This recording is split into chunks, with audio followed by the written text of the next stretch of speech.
کی شب ہے، خالق کا ہے فرمان کے معراج کی شب ہے، خالق کا ہے فرمان کے معراج کی شب ہے۔ خوش آمدید کہتے ہیں آپ کو اس نشریات میں۔ علماء کرام ہمارے ساتھ موجود ہیں۔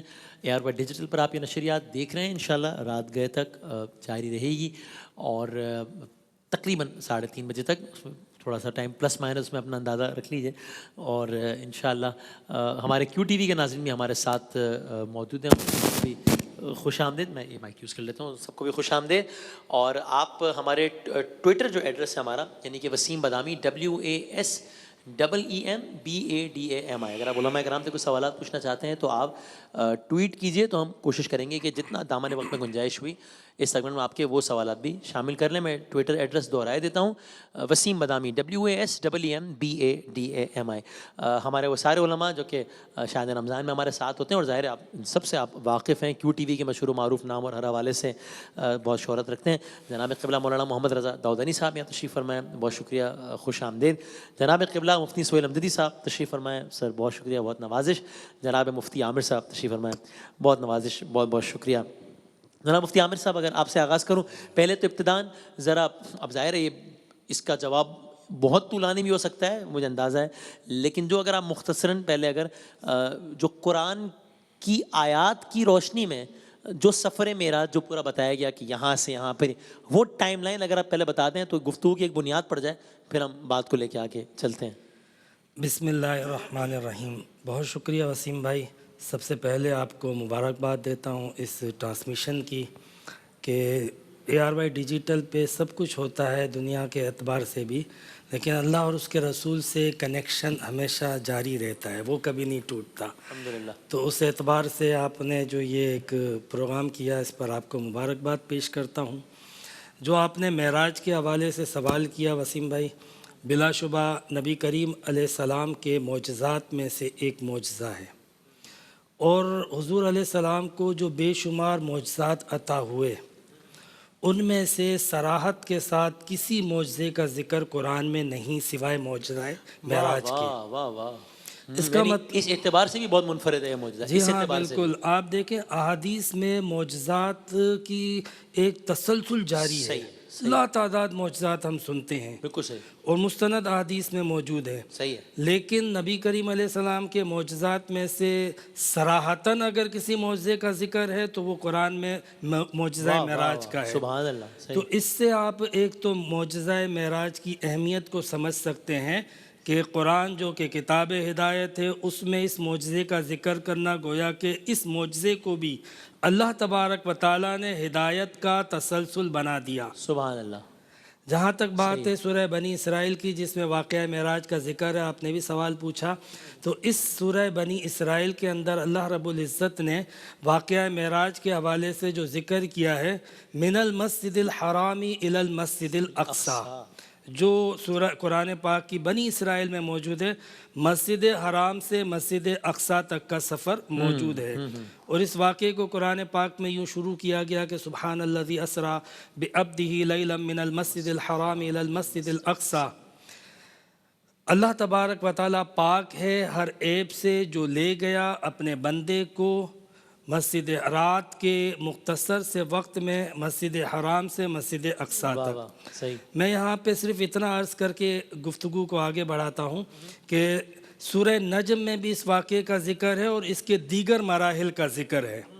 نبی اکرم صلی اللہ علیہ وسلم نے آنے کے بعد کفار مکہ کو جن واقعات کا ذکر کیا، جس سفر کا ذکر کیا اور معراج کے جن حالات کو بیان کیا، وہ یہی واقعات تھے جو سورہ بنی اسرائیل کے اندر موجود ہے، یعنی مسجد حرام سے مسجد اقصی تک۔ میں نے سنا آپ نے بڑے مزے سے وہ واقعات بھی پیش کیے، اور اس کی وہ ریزننگ، وہ حکمت، وہ اتھینٹسٹی اور وہ سارے دلائل جو کفار نے طلب کیے تھے، آپ نے وہ بھی ماشاءاللہ بڑے اچھے انداز سے پیش کیے۔ میں سمجھتا ہوں ذکر کی اب بالکل ضرورت نہیں ہے، آپ نے بہت اچھے انداز سے پیش کیے۔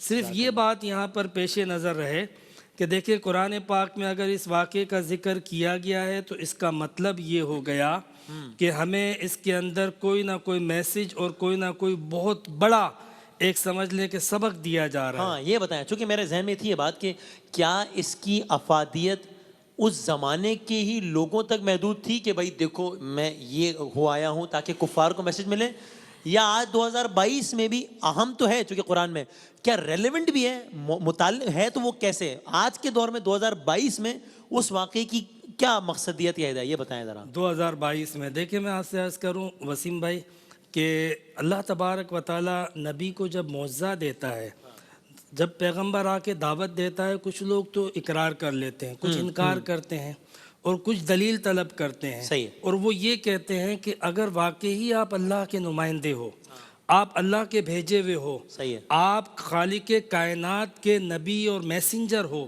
تو آپ کے پاس اس کی کوئی پاور بھی ہونی چاہیے۔ تو معجزہ دراصل یہ پروف کرتا ہے، جب پیغمبر معجزہ دکھاتا ہے تو یہ پروف ہو جاتا ہے کہ واقعی یہ خالق کائنات کی طرف سے بھیجا ہوا ہے، اس کے پاس کائنات کی قدرتیں موجود ہیں، طاقتیں موجود ہیں، اختیارات موجود ہیں، یہ پروف کر دیتا ہے معجزہ۔ صحیح ہے۔ آپ دیکھیں جتنے انبیاء کرام آئے ان کو جو معجزات دیے گئے وہ حصی دیے گئے، نبی کریم علیہ السلام کو بھی دیے گئے بے شمار حصی معجزات، لیکن دو معجزے، ایک قرآن کا معجزہ اور ایک معراج کا معجزہ، یہ مانوی ہے۔ اس کی اپلیکیشن اس وقت سے لے کے آج تک جاری و ساری ہے، کنٹینیوٹی ہے اس کی اپلیکیشن کے اندر، اس کے ریزن کے اندر، کہ اللہ تبارک و تعالیٰ نبی کریم علیہ السلام کو جب کائنات کی تسخیر فرما رہا ہے تو ایک تو قیامت تک لوگوں کو یہ بتا دیا کہ ہر چیز حضور نے مسخر کر دی، اور جب ہر چیز مسخر ہو گئی تو کوئی بھی شے کائنات میں معبود نہیں، کیونکہ معبود مسخر نہیں ہوتا۔ واہ واہ، حضور نے ہر شے کی تسخیر فرمائی، تو گویا کہ ہر شے عبد ہے، معبود کوئی شے نہیں۔ واہ واہ، تو شرک کی ایک عالمگیر نفی تھی اس کے اندر۔ پھر دوسری طرف آپ یہ دیکھیے کہ نبی کریم علیہ السلام نے جب کائنات کی تسخیر فرمائی اور یہ بتایا کہ چاند، سورج، درخت، آسمان، ستارے یہ سب عبادت کے موضوع نہیں ہیں بلکہ ان کو مسخر کیا جائے، تو آج 2022 کے اندر آپ دیکھ رہے ہیں کہ آج ٹائم اینڈ اسپیس کی تھیوری موجود ہے، ریلیٹیوٹی کی تھیوری موجود ہے، آج انسان زمین سے اٹھ کے ہواؤں فضاؤں میں سفر کر رہا ہے، تو اس سفر کے مکفل دروازوں کو دستک کس نے دی؟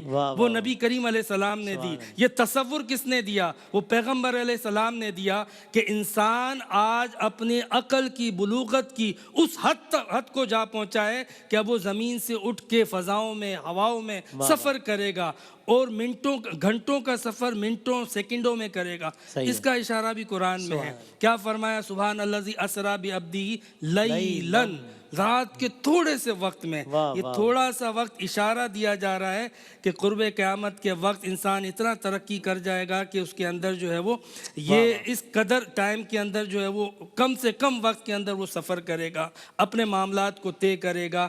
یہ اس چیز کی طرف واقعہ معراج جہاں پہ عقائد کے، عبادات کے، اصلاح کے حوالے سے بے شمار اپنے اندر پہلو رکھتا ہے، وہیں پر آپ کے سوال کا جواب کہ 2022 کے حوالے سے بھی اس کے اندر بے شمار سبحان جزاک اللہ۔ بہت سارے سوالات ہیں، جتنی دامن وقت میں گنجائش ہو۔ مفتی صاحب ایک تو یہی، جب سورہ نجم میں جب ایک آیت کا، مجھے پلیز تصحیح بھی کیجیے گا اگر اس میں کوئی غلطی ہو، کہ جب حوالتاً یا تشریح یہ کہا گیا کہ فاصلے کے اعتبار سے کہ کتنا فاصلہ، تو جب کہا کہ 2 کمان یا اس سے بھی کم کا فاصلہ، تو اس کا کیا بیک گراؤنڈ ہے، اس کا کیا مطلب ہے کہ جب یہ کہا کہ پہلے پورا سفر کی داستان ہے، پھر بتایا کہ 2 کمان یا اس سے بھی کم کا فاصلہ، یعنی یہ کس حوالے سے استعمال ہوتی تھی یہ ٹرمینالوجی؟ بسم اللہ الرحمن الرحیم، اللہم صلی علی سیدنا و مولانا محمد وعلی آلہ و اصحابہ وبارک وسلم۔ سب سے پہلے آپ کو، تمام علماء کو، دیکھنے والوں کو، سننے والوں کو آج کی رات بہت مبارک ہو۔ اللہ تعالیٰ تمام عالم اسلام، ملک پاکستان، اہلیان پاکستان کی خیر فرمائے۔ الہ آمین، الہ آمین۔ اور ایک طریقے سے ماہ رمضان جی بالکل ایسا ہی، میں نے شروع میں کہا کہ یہ ذہنی طور پر جو ہے نا ہم شاہد رمضان میں داخل ہو گئے ہیں۔ اچھا، قبلہ مفتی صاحب نے بڑے پیارے انداز میں بیان فرمایا، جو آپ نے بات پوچھی فَكَانَ قَابَ قَوْسَيْنِ أَوْ أَدْنَىٰ۔ اچھا، اس اگر اصطلاح کو دیکھا جائے، اس کے بہت سے پس منظر ہیں۔ اچھا، نمبر 1 یہ ہے، ایک تو یہ سمجھایا گیا کہ فَكَانَ قَابَ قَوْسَيْنِ أَوْ أَدْنَىٰ۔ قَابَ قَوْسَيْن، قوسین کہتے ہیں 2 کمانوں کو، جی،